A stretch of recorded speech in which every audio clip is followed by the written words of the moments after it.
This is not your grandpa's Denver Nuggets team. This is not George Karl and Kenyon Martin and a bunch of dudes who aren't capable of winning. This is a very different team, and we've talked about it for the last couple of weeks about the deal that the Nuggets made to get Aaron Gordon and what that meant to them. So, Jake, I think the very simple question here is, do you believe that now the Denver Nuggets are the legitimate number one threat to the Utah Jazz in the Western Conference? Yeah, I mean, I think that the thing with the Aaron Gordon signing that I feel like some folks aren't talking about is that, he creates huge matchup issues for the Jazz. I think when you look at the Jazz, we can all agree that Donovan Mitchell spearheads the offense, and he's going to get his either way, right? Like, he's always going to be a 30, even maybe 40, 45 points a night in the postseason guy. So, like, Donovan's always going to score. I think the real question is, when we look at the Nuggets, is like, okay, how are they going to go about beating the Jazz? And it's really simple. Jokic is going to perform at a really high level against Rudy Gobert because Jokic can shoot it. And then Aaron Gordon is this guy who is very physical. He knows how to play defense. He knows how to pass. He knows how to play pick and roll. He can shoot the three ball. He's a very pliable and flexible player, and he allows you to use him in so many different ways that it opens up your offense. And I think that I think overall the Nuggets are just an extremely balanced team now, and they're able to say, hey, the defense has given us X, we're just going to do Y to exploit the weaknesses of that defensive strategy. And I think that now the Nuggets are in a place where, they can beat you a bunch of different ways. Their defense is better. And I think that what we're going to see is as they come closer together as a team and the chemistry starts building, they're only going to get better. And that's why it's so concerning to me that the Jazz really did not get better, at the trade deadline. And of course, over the last, several seasons, I just don't feel like that they've really added difference-making talent, outside of making Donovan Mitchell happen. So, yeah, I think the Nuggets are for sure the number one threat to the Jazz right now. Yeah, and I think going to LA and making that kind of statement against the Clippers, who are arguably an elite team, it seems like they don't find ways to play consistently well throughout a game. But, I mean, when you have Kawhi Leonard, when you have Paul George, when you have Reggie Jackson, who when he's on, there's not a better offensive machine in the NBA. When it comes to shooting threes, Reggie Jackson gets hot. They're good, but you look at guys like Morris, and I think Ivica Zubac is a guy that nobody's talking about, who's playing at a very high level. Well, by the way, the Nuggets had no problem handling that group. No. And I think when you look at guys like Michael Porter, if you look at the thing that impressed me last night, Aaron Gordon's movement away from the basketball was incredible. The baseline dunk he got, his ability to cut, Jokic's passing has been highlighted since Gordon joined the club. He's made them better. Yeah. And the thing that's remarkable to me is a lot of Jazz fans are talking about how, who's going to guard Donovan Mitchell on the Nuggets? Mm-hmm. Okay, well, let's say they don't have a matchup for Donovan Mitchell. Mm-hmm. People around the NBA have told me for a month now, the plan against the Jazz is let Donovan do his thing because no matter what you do, he's going to do his thing. Yeah. And mainly because nobody else on that team can beat you.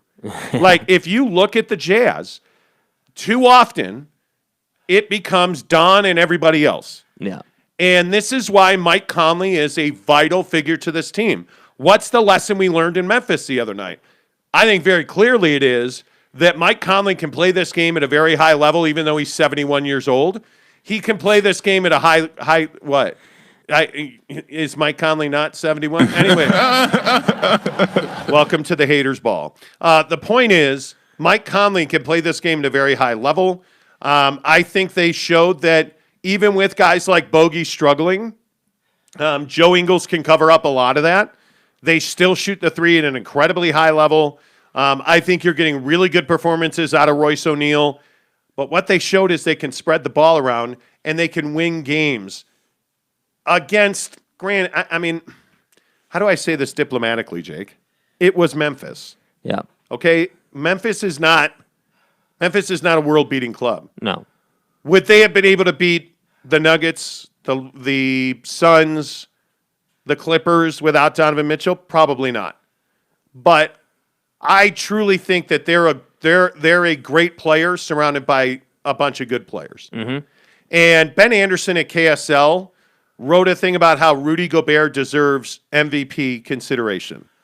Mm-hmm. And I'm trying to figure that out. Like, where does that come from?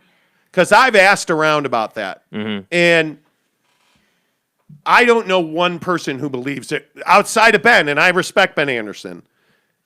I still believe he's the best NBA guy in this market when he's not apparently under the influence, writing that Rudy Gobert should be an MVP candidate. Bro, what are you talking about, man? I just totally disagree with that. And I'm open to the idea that Ben knows the Jazz far better than I do. Rudy Gobert is not an MVP. Here's why. Because he's not even the best player on his team. He's not the most important player to his team. And if you look at the other candidates, think about where the Brooklyn Nets are without James Harden. Not where they are now. Think about where Giannis is always in this conversation. Think about where the Milwaukee Bucks are without Giannis. Not where they are now. Look at where the LA Lakers are without LeBron James. Yeah, we're seeing it every day now. Rudy's should not even be in the discussion. Yeah. Defensive Player of the Year? Absolutely. No doubt about it. Mm-hmm. You want to give MVP awards on defensive real plus minus? Okay, cool. I'm way more interested in the best player in the NBA who's the most important player to his team. Mm-hmm. And I still think that's James Harden and LeBron James. I know I talked about this the other day. Yeah. No, I don't think you're wrong. Yeah, I agree with you. I think that the whole Rudy Gobert conversation is very simple. You've got guy A who is going to say that Rudy is the best big in the league and that, he's knocking it out of the park and he deserves an MVP consideration. And then you've got guy B who says that, Rudy Gobert is a one-sided player who does nothing for you offensively outside of rebounding, and he's a defensive juggernaut. And so, yeah, defensive player of the year, but certainly not even close to MVP consideration. So I more tend to say that Rudy Gobert is a defensive player, obviously, and I think that he tries his best on offense. But the fact is that Nikola Jokic is, I don't know, twice the player that Rudy Gobert is offensively. It's not really even close. I mean, Jokic is putting up 50-point games because he can shoot the three so effectively. Jokic is a guy who can pass. Jokic is a guy who really knows how to utilize the pick and roll to get guys in good positions, whereas, Rudy Gobert is just setting the screen, rolling, and then fading to the baseline, to the baseline block area. So I just think that that's a little bit, again, not to criticize Ben, I just don't think that that's a fair assessment of where Rudy Gobert is at compared to his peers in the league. Yeah, I don't even know that is. I mean, what's it take? First of all, my definition of the MVP is the most valuable player to his team. Mm. It's not the best player in the NBA. Oftentimes, people try to interchange those. When I look at the guys that have real impacts on their rosters, Rudy Gobert has an impact. Defensively, he usually is at the center of what they do. But this is my argument against Giannis as well. You can scheme to take him out of the picture. When you are the LA Clippers, you're pick and rolling, and Rudy Gobert winds up on Pat Bev in the corner. When you're the Denver Nuggets, you're pick and rolling, Rudy Gobert winds up on Jamal Murray at the elbow. But even when he's playing the Sixers in the Embiid game. Yes. Embiid throttled him. Yeah. I mean, he can be schemed against. And I think when you look at Ja Morant, I think when you look at all these players Zion that are attacking Rudy's chest and getting to the basket, he can be schemed against. He's one guy. His best weapon is offensive rebounds and putbacks. That's not the stuff of MVPs. In crunch time, I can give the ball to Zion Williamson. I'm trying to think of limited offensive players in the NBA. Yeah. Zion has to get to the basket. Yeah, it's Zion, it's Giannis, it's Ben Simmons. Yeah, Ben Simmons. Obviously Rudy's in that conversation. Yeah. I'm sure we could come up with more, but used to be Lonzo Ball, but at least Lonzo can pass and facilitate a bit. But I think that I think overall it's just the MVP conversation is reserved for guys who truly can dominate the game in a variety of different ways. It's not just, hey, I'm going to rebound and set some screens. I mean, and I don't mean to minimize what Rudy does, but now, like, one of the biggest things that people used to advocate for Rudy Gobert is that teams wouldn't go in the paint, right? That they would. We all remember the Spurs game where, you've got Lonnie Walker in the Spurs literally not dribbling into the paint because Gobert is standing there waiting to block them. Now teams have figured out, okay, we need to move the ball more and scheme to get Rudy out of the paint. And once he's out of the paint, okay, now we're back to where we want to be. And we're seeing that almost on a nightly basis. I mean, even against Valanciunas and the Grizzlies, I mean, Yes. John Morant was getting looks, Yes. In the Yes. paint. So I just think that the whole idea of Rudy Gobert in the MVP conversation is just it lacks depth, and I think that it's not realistic. I think that it is an extreme reach. I think MVP guys are just like you said. I think it's LeBron. It's definitely Harden. I think, unfortunately, and we'll get to Kevin Durant, unfortunately, because of his injuries and now because of what he's done, he's no longer in that picture. But I think the Kevin Durant of prior years was in that conversation. And I think a guy like Steph is in the conversation for some people because of what he's able to do. So, yeah, I think it's reserved for a very small, select group of people, and that typically doesn't involve big men. Yeah, I think if you look around the Western Conference right now, Jokic certainly would be there. Yeah. I think Steph Curry's there. Yeah. LeBron's certainly there. Mm-hmm. If you just look at the candidates in the NBA, obviously, you have a bunch of the names that we've already talked about. But I look at a guy like Rudy Gobert, and I just don't know. I just don't know how you get around his limitations. The proof is going to be in the pudding. Yeah. The Jazz are either going to win, and we're going to look like idiots, which we haven't yet, and every Jazz fan on earth pretty much on YouTube has told us we're dumb. We haven't yet. Yeah. But it's going to be one of two things. They're going to win a championship this year, or they're going to have a really disappointing loss in the Western Conference playoffs. Yeah.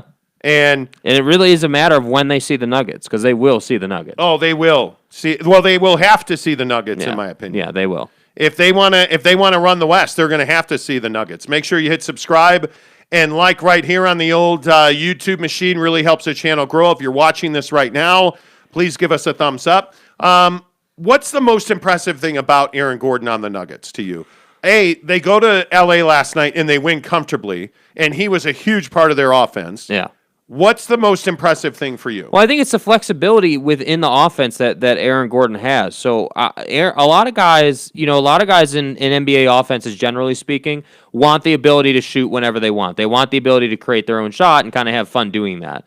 But I think what the difference with Aaron Gordon is simply that he's not a selfish player. And what I mean by that is when he's got the ball in his hands, yes, there are certain situations where, yeah, he's going to go ahead and take the shot. If he's standing wide open in the corner, yeah, he's going to take the shot. But if you just go on YouTube or you turn on NBA TV or whatever and you're watching the Clipper Nugget highlights, you're going to see all kinds of things. You're going to see him cutting off the ball. You're going to see him facilitating. You're going to see him setting picks and running the pick and roll. Like, he does a lot of different things for you. And what that means is that he can challenge defense in a lot of different ways depending on who's on the floor. And this is truly why I think he is such a problem for teams like the Jazz, like the Suns, these teams that are there, but they can be had. Because it doesn't really matter who you put on the floor. Because of his skill set, he's going to take advantage of the weaknesses no matter what. And that's what impresses me the most. Yeah, and I also think I think the unselfishness, the moving off the ball, like his ability to defend multiple positions. I think the thing that stood out in that game as well is, man, when the Clippers are bad, they're really bad. Mm-hmm. They get lazy, they get slow, they play this plodding, methodical style of basketball that just doesn't fit in when you're talking about the way that the NBA elite teams play right now. And it's striking to me just how bad the Clippers are when they're bad. And it's amazing that they didn't go and get Lonzo Ball because they were in that conversation and they could they really need use him. it. They need him. They definitely need him. And I think the thing that scares me about the Clippers is that, man, they can be really good. I just don't think they'll ever get to really good with the roster that they have right now. There's a flaw there, and I don't know how you fix that. I think I look at the schedule tonight, and I'm telling you that every one of these games in the playoff spots in the West, Golden State Toronto's a huge game. Yeah. I look at the Jazz need to torch the Chicago Bulls. Mm-hmm. And they will. It's statement time. Like I look at the Lakers and the Kings. This is a must win for the Sacramento Kings. Yeah. Like I think you have to keep every night's a chance to reestablish yourself. If you're the Kings, you have to keep proving that you're worthy of a playoff spot. Yep. And I think against a wounded Laker team, you have to take advantage of this, right? So it'll be interesting to see exactly what the Lakers come out with. Obviously, Drummond's hurt. LeBron, AD, like they've got real issues. The Kings have to find a way to win this game. I look at Phoenix and Oklahoma City. This is a game that, the Suns tend to drop a dud a couple times a month. Yeah. This would be that dud because OKC's better than most people give them credit for. They give you a really good effort every single night. Mm-hmm. And they got a bunch of young guys. The Suns are going to have to buckle up and win that game. I think the Knicks in Dallas. That's going to be a good one. That's going to be a game that's fabulous. That game's at the Garden, right? And, I look at like Milwaukee, Portland. I love that game. That is in Portland. The Antetokounmpo brothers, like Giannis's little brother is coming along. Mm-hmm. I still don't value Milwaukee as a championship contender. Yeah, I think they got some proving to do. For sure. Yeah, I love Portland in that game. Wow. We'll see how they that's defend a game Giannis, that's a game that Portland will drop because they're Portland. To me, like Wow. that's they always find a way to Is New Orleans a playoff team? I mean, they're certainly good enough to scrape into the postseason, and that would be a nice little achievement for them. I would love to see that. I'd love to see Zion in a moment of consequence. Yeah, I would. I think they are good enough. They're only 2 games out, really a game and a half of a playoff spot. I mean, they've got Atlanta tonight. Yeah. That's a huge. I mean, there's so many big games. I don't know how many people realize that the Lakers are a half game out of the 6th spot. And I'm not saying they're going to miss the playoffs. But it's good. They're going to have to start finding ways to win games without LeBron. They're going to scrape into the postseason. Yeah, they're going to have to find a way to win games without LeBron. Yeah. Because you don't want to be in that playoff game. You don't want to be in that one-game playoff. No, and you don't want to be the 8th seed playing the Jazz. No, I totally agree with that. Yeah, that can't happen. That would not. You got to be a 6th seed at least. Yeah, with the way things are currently constructed, I think the Lakers would. That would be a 5-game series. It'd be over. Yeah. Like I think the Jazz are exponentially better than the LA Lakers. Let's talk about your friend Kevin Durant, because you're an apologist for Mr. Cadizzle. Right. You tend to gloss over everything that Kevin Durant does because he's the best. And wow, look at him shoot that 3. Yeah, the problem is he Look screwed at him himself get to here. look at him. I mean, I don't care what he does at home when he's alone. Okay. Anyway, my point is you're a huge Kevin Durant fan. I'll stop being a hater. And you were not immediately pissed at what he about this situation with Michael Rappaport. Mm-hmm. The first thing you did is victim shame. You went after Rappaport.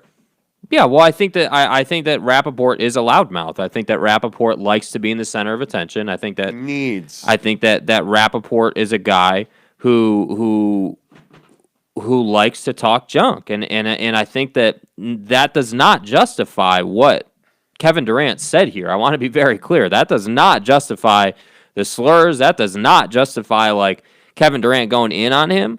But I think it does need to be said that, yeah, I mean, I do think that I don't even mean NBA players. I mean every person on planet Earth has a line. At some point, they will stop tolerating what you're saying. They will, come back after you. And I think that this whole thing started from an interview on NBA on TNT, which I'm going to play here in a minute so you guys can kind of understand where this whole thing started.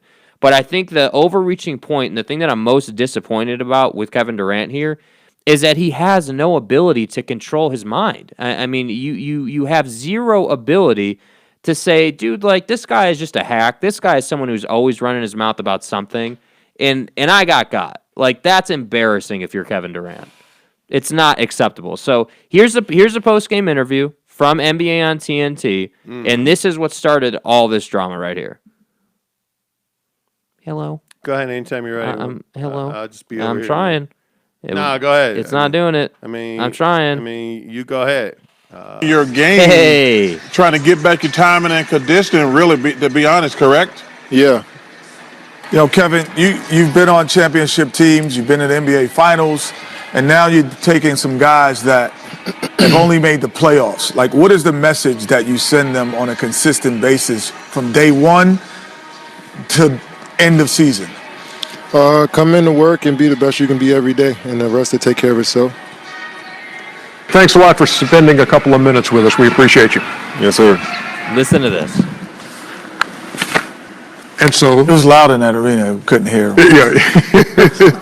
There was so much energy in there, wasn't it? Yeah, he was excited about being here. So they're criticizing him for not giving It was a a good terrible interview. Yeah, admittedly, it was a terrible interview. Right? That's an awful interview. Yeah. You didn't want to be there. Just say, no, I'm not going to do the interview. Yeah.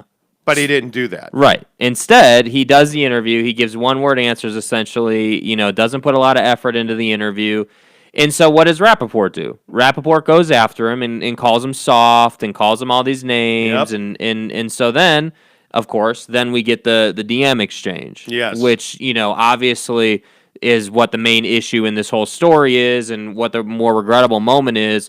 And then, of course... understand, it was a heinous exchange of words. It was homophobic, undertones, just all kinds of nastiness. Mm-hmm. And it's not what you typically think of Kevin Durant. Mm-hmm. And I think Kevin was aware of that because his comments kind of said, yeah, I didn't want people to know that's who I am. Mm-hmm. Right? So, yeah, I don't know. I think this massively changes my opinion. And his explanation for it and his apology that wasn't really an apology exponentially changed my opinion of Kevin Durant. Yeah, here's that. Okay, again. Secondly, what's your response to the reaction to the social media messages that were made public on social media? I'm sorry that people seen the language I use. It's not really what I want people to see and hear from me. But hopefully I can move past it and get back out on the floor. Okay, so wait, let me get this right. And we're going to play that again here in a second. Let me get this right. You just got caught dropping homophobic slurs on a Hollywood actor who also is a jerk. Totally agree with you. Rappaport's a jerk. This is who he is. This is not his first time. This is not his last time.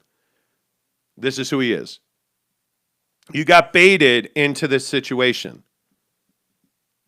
You get outed by Rappaport. So your apology is, yeah, I just didn't want people to know that that's the language I use, and I just need to go back and play basketball so people will forget this happened and I can keep making my millions and millions of dollars. Yeah, that's pretty much what he said. Yeah. Not sorry to anybody who I offended. Not, hey, these words were terrible. I should never have used them. This is not typically who I am. I got caught up in a moment. None of that. No heartfelt apology to, the LGBTQ community. No, nothing. Mm-hmm. Just, man, I'm really, you know what I'm sorry for? I'm sorry that people know I talk like that now. Like, that's what it, I mean, listen to his apology, and you tell me, I interpret this as, I'm sorry people know I use this language, but can we just talk basketball? Let me just get back on the basketball court. To the social media messages that were made public on social media. I'm sorry that people seen the the language I use, that's not really what I want people to see and hear from me.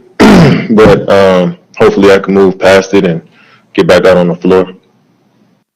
Hopefully I can move past it and get back out on the floor. Yeah, he's not apologizing for what he said. Giggity says KD has always come across as being soft. Yeah, no, I agree completely, 100%. I think whether we look at, if we remember his years, I think it was his last year with Golden State, he had all the technical foul issues, all the ejections that were happening. This is hardly his first time, having a spat with somebody. So I completely agree. I think he's known. But the bigger point Giggity makes isn't he the guy with fake Twitter accounts to defend himself? Yes. Yes, he makes it. He got caught using fake social media burner accounts. Yeah. To defend himself. Absolutely. Good morning to you, Giggity. Mr. E says, imagine if this was done by Myers Leonard. You mean while streaming on a video game and he dropped a Jewish slur? Where's Myers Leonard right now? Oh, that's right. He's at home. Where's Kevin Durant right now? On the Brooklyn Nets. And with this Nike is my main and point. making tens of millions of dollars. My main point. And my main point. Which is star power saves you. Literally, in our world, star power saves you. And I'm not, I want to be really clear, like, this is messed up what Kevin Durant did here. Like, he should be fined. He should definitely be suspended after he's medically cleared to come back. It shouldn't be a thing where he can serve that suspension while he's hurt because he was already going to be out. So what's the point? So, yes, suspension, fine. And I don't know what Nike does. I don't know, like, but how you they can't view tell all me of that this. it's okay for Nike to do nothing. After everything that they've done community action-wise, after everything that they've been involved with and their athletes have been involved with Black Lives Matter, with Colin Kaepernick. But here's the thing. With Nike though, what exactly are their options here? I really put some serious thought on this. What is what is it that you're going to do? Because I legitimately don't believe that pulling your endorsement of Kevin Durant is an option. I just don't. I don't see that is at all on the table. Based on what? Based on the fact that he's such a major portion of what they do, whether it's his shoes, whether it's the commercials. I mean, he is integrated into what they do. I mean, he's right. Right, but when somebody comes out as homophobic, and when somebody comes out so strongly with such awful language, like it is, I don't even encourage you to go and read it. It is terrible language. Yeah. Like you and I, when we joke, say some really grotesque things. Right. Do we ever? We don't. No. Like it to me, this is not boys being boys. It does speak to what I always find myself, thinking. The place I always get with conversations like this is the fact that you're willing to use that word with such comfort does speak to who you are as a dude. Yes. That's really the thing that I think is the underlying major issue, and I think that I don't know, man. I guess I just don't truly believe that Nike's going to do anything about this. They probably will not. They should. Yeah. Gabe Ledley, good morning to you. Lopes fan Gabe says, in some strange way, I'd rather KD own being an ass than fake apologies. I would too. I would love for him to just said, hey, you know what? This is what happened. I got, and I'm really sorry. That I would have loved to see that, and it's so funny. We're going to tell you guys a story later in the show about some contracting issues that, you're going through. And whether it's those, whether it's this, whether it's, anything a politician does that we're going to talk about in a minute, own the fact that you did what you did. Hey, I did it. Okay, I'm sorry. I messed up. It's like, one of the best examples I always see, and some people may have seen this already.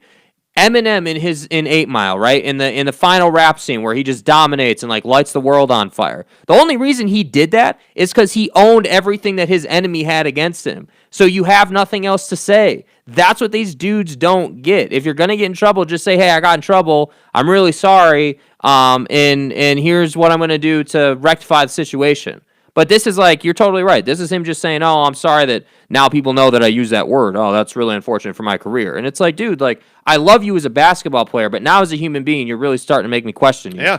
Yeah, and I think Will has a different point of view. He says, why do we really care about this? We don't need Kevin Durant to be a humanitarian. We need him actually to have hamstrings that work. Get your ass back on the floor and stop playing around on social media. I mean, do we really? Man, this is probably going too deep, but it makes me feel like we don't value these guys beyond what they can do on a basketball court. We say we do. What do they do to make us value them? What is Kevin Durant doing to make us value him? Well, nothing, because we all forget about that when we hear him drop homophobic slurs on Michael Rappaport. Right. You know, like Right. that. Right. That to me, Kevin Durant is an incredibly generous, caring, loving individual until these DMs came out, and now I view him totally differently. Yeah. And it's really disappointing. He is one of my favorite players to watch. Mm-hmm. And As he is with I everybody. think that will probably change. You know, like I think that'll probably change. I hope he gets healthy and I hope he plays. I think the NBA should suspend him. I think the NBA should fine him a substantial amount of money. This is a league that is built on humanitarians. Yeah, that is built acceptance on and inclusion. Yes, and you can't tell me that. Oh well, I'm going to support the Black Lives Matter movement. I'm going to we're going to wear T-shirts. We're going to put their logo on our floor. We're going to do everything we can do to include social justice in our platform because that's what our players care about. And then you have a guy that so openly and grotesquely disrespects the LGBTQ community, and you're going to say nothing and do nothing? Yeah, and he's not, and he's a superstar in the game. Yeah, this is an MVP. This is a guy that scoring champion. Yes. So this is not Myers Leonard. Yeah. This is Kevin Durant. Yeah. So I don't know, man. I'm probably making too much of it. I think that you want him to be severely disciplined for Yes, this, which I do. I understand, but Yes, that's I not do. going to happen. I think I'm just, you know what? Like he's my son. I'm not mad at Kevin Durant. I'm incredibly disappointed. Uh-huh. This is really disappointing. Yeah, and it's stupid. It's really stupid that he would allow himself to be, to be in this position, but he did. Yeah. Yeah, it's really disappointing. I don't know. Make sure you hit the thumbs up button on YouTube. Give us a subscribe. That really helps the channel grow every day. We are so close to 300 subscribers, and it's been a great ride for us. We've really grown a lot over the 6-7 weeks that we've been on YouTube, and we really appreciate your support. So please give us a thumbs up and a like. Marcos says, you guys are making way too much of this. This guy's a basketball player. Let him be a basketball player. Well, then what's the difference? I can't believe this sentiment, You dude. can't be pissed at shut up and dribble and then say, well, this guy's just a basketball player. I don't understand. That doesn't jibe.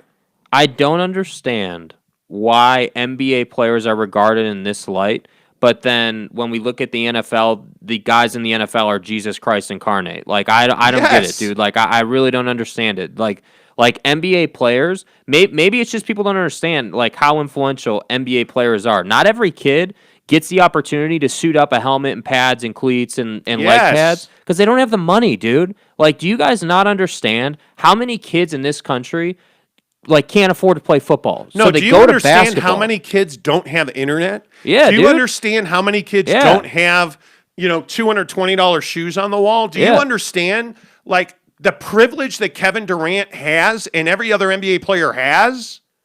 Do you understand that there's people in this world who don't know what happiness and sports and opening day in Major League Baseball is? Yeah, and Kevin Durant, I think, I know for a fact that Kevin Durant has a higher responsibility to represent the NBA and himself and the whole community more. That's the thing. These guys, like, with all due respect to Marcos and anybody else on the comments who's saying that, oh, well, these guys are just basketball players. You guys are blowing this out of proportion. Well, I disagree with that, man. I think that whether we're talking about Leonardo DiCaprio, Kevin Durant, LeBron, whether we're talking about Russell Wilson or otherwise, any of the biggest NFL players, those guys have a responsibility. Yes. And I think that too often as adults, we don't appreciate the fact that little kids look up to them.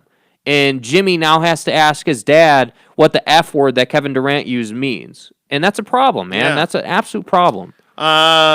Rio Dennis Campos said, I think Durant's legacy could be so much better. He's a classic hypocrite. Hi, I'm from Brazil, guys. Love your show. Oh, wow. Thanks, man. Appreciate Thanks, you, bro. Rio Dennis. Appreciate you. And I Good- agree with him. I think there's a lot of hypocrisy in Kevin Durant, and I think that if he would control his mind, he would not be Yes. regarded as soft.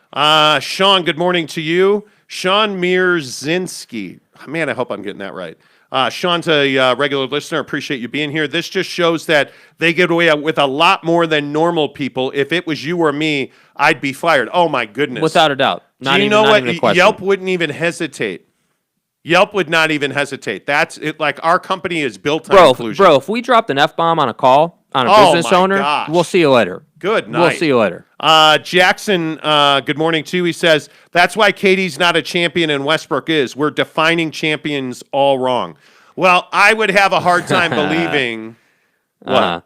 A Westbrook apologist, which I think I was expecting that at some point. Yeah, I have a hard time, but I just don't think, to Jackson's point, winning a ring doesn't make you a champion. It just really bothers. The whole thing really bothers me. But here's the last thing I want to say on this, because we do need to move on. But the last thing I want to say on this is just remember when we're talking about how severely Kevin Durant should be held accountable to this and disciplined and everything, just remember what Kobe went through. Just remember all the things that Tiger Woods went through. Just remember the stuff that Kyle Larson did, that Myers Leonard did, that all these guys have done that we forget until we have to have this conversation. And that's why I'm saying, like, as much as he probably should be held accountable at a really high level, I don't think the culture in our world is going to do that. I just don't.